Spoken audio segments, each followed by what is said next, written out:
Cristo é a nossa justiça. Vamos olhar por um instante para a carta aos Romanos neste mesmo sentido. Lembramos das palavras que estão no capítulo 8, versos 19 e 29. Esta carta aos Romanos coloca o fundamento para toda a obra do Senhor em seu próprio povo e em relação a este fim que ele tem em vista e que está governando tudo o que ele tem para dizer a eles e para fazer com eles. Esta carta providencia o fundamento sobre o qual o Senhor pode seguir adiante com sua obra no aperfeiçoamento dos seus santos. Perguntamos: qual é este fundamento? Sabemos qual é o tema da carta aos Romanos, o objetivo para o qual o apóstolo a escreveu. Sabemos que a sua extraordinária verdade é aquela da justiça pela fé, ou, como é algumas vezes chamada, justificação pela fé. Qual é, então, é o assunto de tal fé? Nesta carta, a fé é colocada como aquilo através do qual somos trazidos para o terreno que o Senhor está na ressurreição. Ele ressuscitou para nossa justificação. Cristo na ressurreição providencia a base da nossa justificação e justiça. Na morte, ele tratou de toda a injustiça e, consequentemente, de tudo aquilo que estava alienado e separado de Deus, que significava condenação, julgamento e morte. Tendo tratado com tudo isto na morte, na ressurreição o terreno está limpo de tudo aquilo. Foi tratado o pecado e de todas as suas consequências até o fim, e na ressurreição o caminho de Deus é aberto e há justiça onde havia injustiça, comunhão onde havia alienação, companheirismo onde havia distância.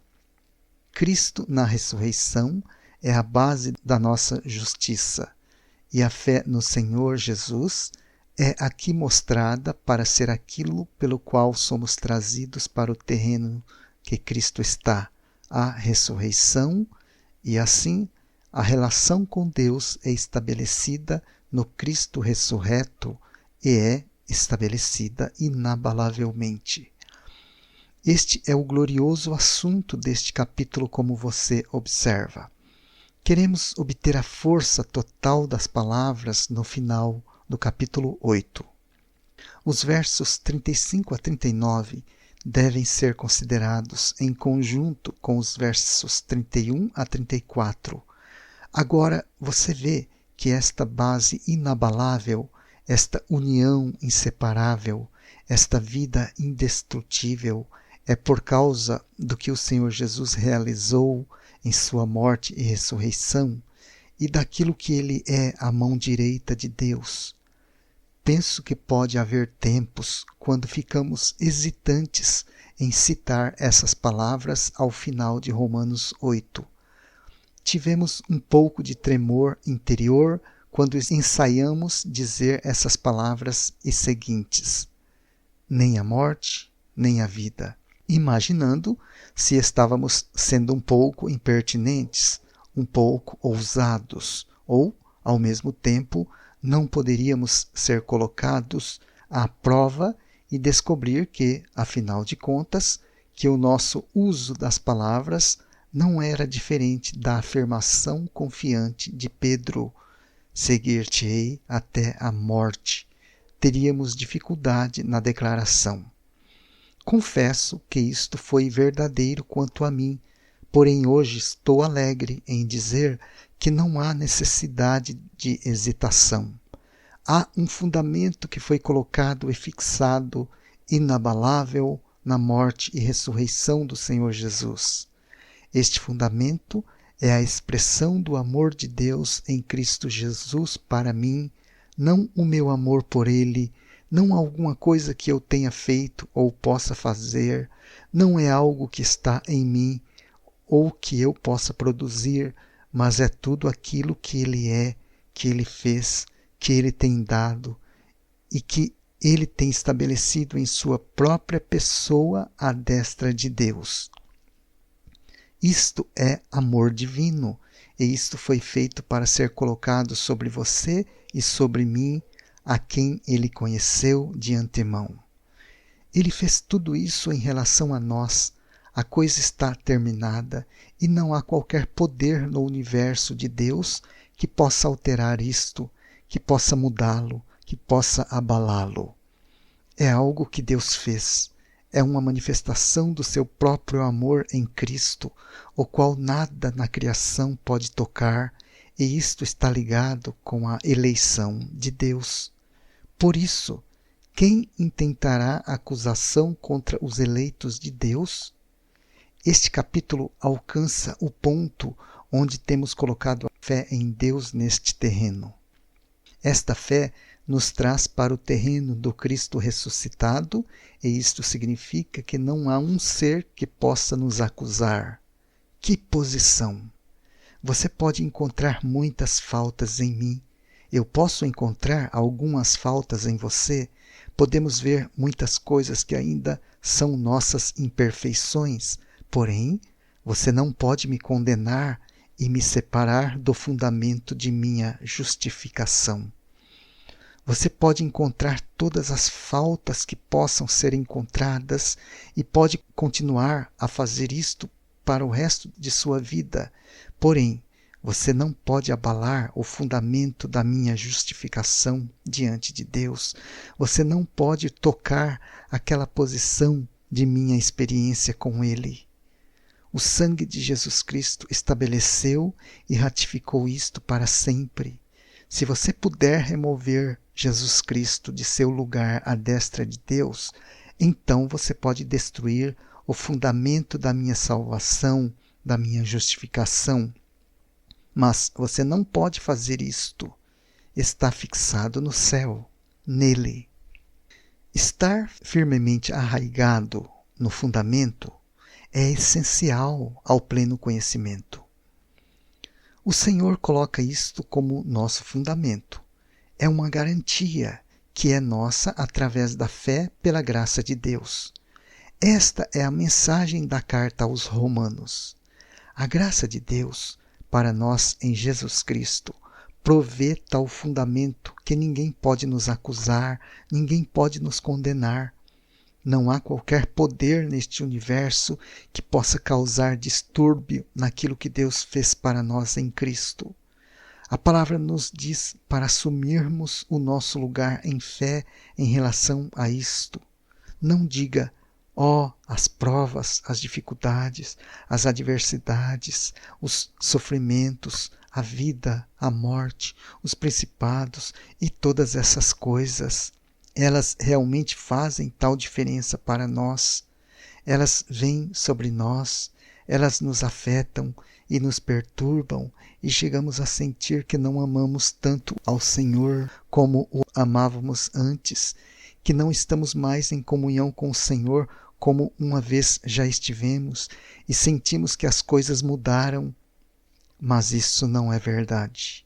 Você e eu devemos chegar confiantemente ao lugar onde reconhecemos que Deus não muda, é sem variação, e que na obra de sua cruz a nossa salvação não irá se mover 1 milímetro. Ela está tão firme quanto o seu trono. A nossa salvação descansa neste fundamento e a fé deve se agarrar a isto. Então somos capazes de dizer, se Deus é por nós, e Ele é por nós desta forma. A maravilha daquela palavra, Deus por nós. Ele entregou o seu Filho por nós e com Ele nos deu todas as coisas. Através da sua cruz, Ele nos justificou de todos os nossos pecados, nossas iniquidades, e em seu Filho Ele nos vê sem pecado, perfeitos. Ele diz, agora, se tão somente você deixar a sua fé descansar nisto, e não se mover da sua fé para o seu próprio fundamento do que você é em si mesmo, mas permanecer firme, o poder de Satanás é destruído em sua vida e não há nada neste universo que possa impedir você de alcançar o meu objetivo. Nada que se levante, seja a vida, ou seja a morte, ou as coisas presentes, ou as coisas futuras, ou a altura, ou a profundidade, ou sejam os principados, ou qualquer outra criatura, nada neste universo pode impedir você de alcançar o meu objetivo, se você mantiver os seus pés neste fundamento pela fé. Isto é um fundamento para Deus, e Ele jamais poderá nos levar para algum lugar até que tenhamos chegado a esta posição. Você sabe quão verdade isto é, que se houver alguma questão, alguma incerteza, alguma variação em qualquer um de nós em algum momento, nós estagnamos e Deus para. O Espírito de Deus não pode seguir em frente. Enquanto cremos em Deus, Ele prossegue, não importa com o que Ele precise lidar. Isto equivale a dizer o seguinte: nós iremos crer em Deus ou não? Se não, então podemos abandonar tudo, pois tudo depende disso, se vamos crer em Deus. Agora, aí está o fundamento para a fé. O crescimento pleno repousa sobre este fundamento. Você não faz nenhum progresso em direção ao propósito de Deus até que o fundamento seja colocado. É importante permanecermos sobre o firme fundamento de Deus. Vamos buscar alcançar esta posição.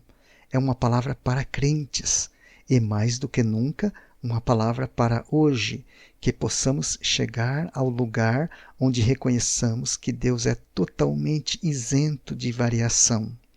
Naturalmente, há algumas pessoas que não variam muito, mas há outras que conhecem todas as variações de sua vida natural, as variações dos sentimentos, as variações dos pensamentos, as variações que chegam através das circunstâncias ao redor deles. Encontramos a nós mesmos grandemente influenciados pela maneira como somos fisicamente, ou pelas circunstâncias, ou por qualquer outro motivo, em variação de humor, em diferentes estados, pela forma como pensamos espiritualmente. Variamos algumas vezes de dia para dia, senão de hora para hora. Deus não é assim. A obra de Deus não é assim. O que Deus realizou em seu Filho por meio da cruz e da ressurreição não é objeto de influências de mudança. Ela permanece, ela está firme. Deus tomou esta atitude, Ele não varia. Se tão somente voltássemos e reconhecêssemos que Deus é um Deus de graça infinita, que a graça foi demonstrada até ao extremo e ela é imutável. Se a deixarmos, isto não faz nenhuma diferença para ela. Ela é a mesma. Nós voltamos e encontramos Deus simplesmente lá onde o deixamos. Ele não se moveu nem um pouquinho. Isto não é dito para justificar a fraqueza, mas para nos trazer a certa posição estabelecida em relação à graça de Deus. Tudo é por meio de sua graça, por causa de sua graça, o amor de Deus que está em Cristo Jesus, nosso Senhor. Se nos mantivermos aí, Deus pode prosseguir com a sua obra. Pleno crescimento? Sim. Quando você fundamentalmente crê em Deus, quando você confia em Deus e quando a sua confiança está no fundamento daquela perfeita justificação que Ele tem dado, todos os obstáculos no caminho de seu pleno propósito são removidos.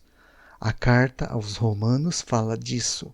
O fundamento é colocado em fé para todo o propósito de Deus e, após isto, você se move em direção ao edifício.